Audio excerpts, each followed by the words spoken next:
اس لیے دیکھتے ہیں کہ تانا بانا والا میرے ساتھ مذاق کرنے والا آیا ہے، دل میں کیسی نیت لے کر آیا ہے، دیکھ دیکھ کر دیتے ہیں۔ بہت مشہور واقعہ ہے حضرت خواجہ اجمیری رضی اللہ تعالیٰ عنہ کا، ان کو تو سب کچھ معلوم ہے نہیں، سنی سنائی وہ ٹیپ سنا ہے تو بولے فلاں سے سن لیا، فلاں سے سن لیا، پڑھا تو ہے ہی نہیں کبھی، ان سے سنا ان سے سنا، تقریر میں بیان کر دیا۔ ہر سنی بات پر اعتماد مت کرو، جھوٹا ہونے کے لیے حضور فرماتے ہیں یہی سب سے بڑا ثبوت ہے کہ جو سنے اسے بیان کرے، جو سنے اس کو یقین کر کے اس کو بیان کرے، اس کے جھوٹے ہونے کی سب سے بڑی پہچان یہی۔ ایک فقیر تھا، وہاں ایک سے ایک ملنگ آتے ہیں، کھڑا ہو گیا ڈنڈا لے کے، اے خواجہ 51 روپیہ لوں گا، بہت پہلے کی بات ہے، 51 روپیہ بہت ہوتا، خواجہ 51 روپیہ لوں گا، 51 روپیہ لوں گا، تجھی سے لوں گا، دے دے ورنہ گنبد توڑ ڈالوں گا۔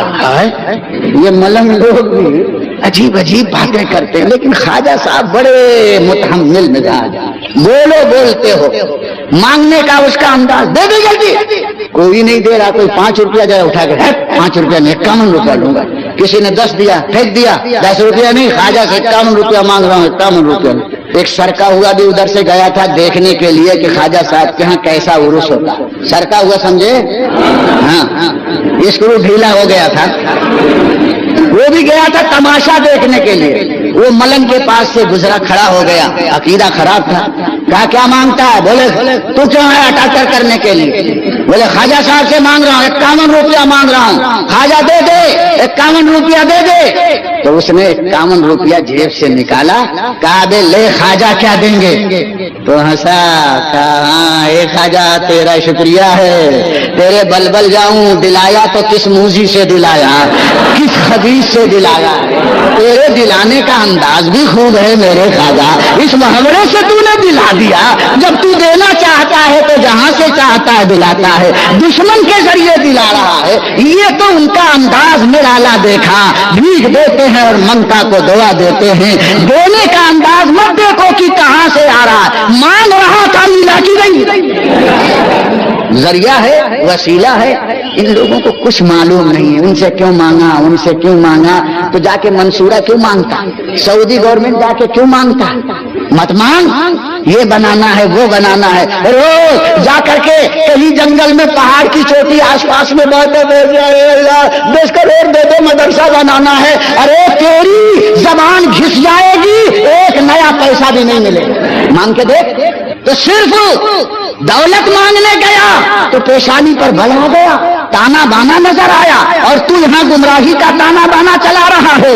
یاد رکھو، ہمیں خوب یاد ہے، مسلمان کبھی تمہارے چکر میں نہیں آ سکتے، یہ امام احمد رضا کے غلام ہیں، یہ بہک نہیں سکتے، سونا جنگل رات اندھیری، چھائی بدنی کالی ہے، سونے والے جاگتے رہیے، چوروں کی رکھوالی۔ تو ہم یہ کہتے ہیں، وہ کہتے ہیں دیکھو یہ سنیوں کے پاس کچھ نہیں ہے، بس ہمارے گنگوئی صاحب نے ایسا لکھ دیا، تھانوی صاحب نے ایسا لکھا، بس یہی ان کے پاس ہے، ابھی تک اسی کو یہ لکیر کے فقیر بن کر کے پیٹتے ہیں، اور ان کے پاس کچھ نہیں ہے۔ میں عرض کرنا چاہتا ہوں، شیطان نے حضرت آدم کی توہین کی تھی، کتنے سال ہوئے بولو؟ ارے لاکھوں برس ہو گئے، آج تک قرآن بیان کر رہا ہے، اس کے کفر کو نبی بیان کر رہے ہیں، اس کے کفر کو روزانہ نمازوں میں پڑھا جا رہا ہے، اس کے کفر کا اعلان قیاس سے پہلے کیا جا رہا ہے۔ اعوذ باللہ من الشیطان الرجیم۔ آج تک لوگ نماز میں اس کو مردود کہہ رہے ہیں، ارے بجائے اس کو مردود کہنے کو اللہ کو سبحان اللہ کیوں نہیں پڑھتے؟ اگر کوئی شیطان یہ کہے کہ ہمارے ابا نے تو لاکھوں برس پہلے ایک غلطی کی تھی، یہ مسلمان ہر نماز میں ہر قرات کے وقت اعوذ باللہ من الشیطان الرجیم، ہمارے ابا کو برا ہی کہتے ہیں، مسلمانوں کے پاس اور کچھ نہیں۔ اگر کوئی شیطان کہے تو اس کے کہنے سے آپ چھوڑیں گے؟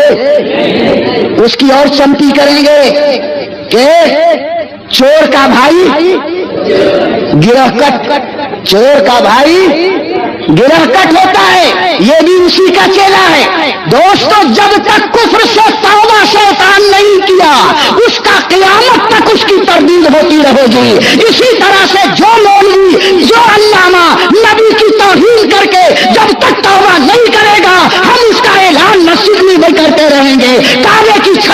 کرتے رہے یہ ہمارا اسلامی حق ہے. تمہارے اس پروپیگنڈے سے ہم باز نہیں آئیں گے. اگر علمی گفتگو یہ ہوتی تو قادیانی بھی یہ کہتا. ہمارے غلام محمد قادیانی نے تو بہت پہلے نبوت کا دعویٰ کیا تھا. یہ مسلمان اب تک وہی لے کر قادیانی کافر ہے، قادیانی کافر ہے. تو جو ہم پر یہ الزام دیتا ہے ہم اس سے کہیں گے آؤ پیارے قادیانی کو اپنا پیر بنا لے. کیوں اس کو کافر بولتا ہے؟ بولے کفر کیا ہے، توبہ نہیں کیا ہے. تو وہی بات امام محمد رضا کر رہے ہیں کہ تیرے پڑکوں نے کفر کیا ہے، توبہ نہیں کیا ہے. اور جب تک توبہ ثابت نہیں ہوگی ہم اس کا ذکر کرتے رہیں گے. اس لیے کہ خطرے کو ہمیشہ یاد رکھ. جو خطرے سے بچ جائے گا وہ امن و امان میں رہے گا.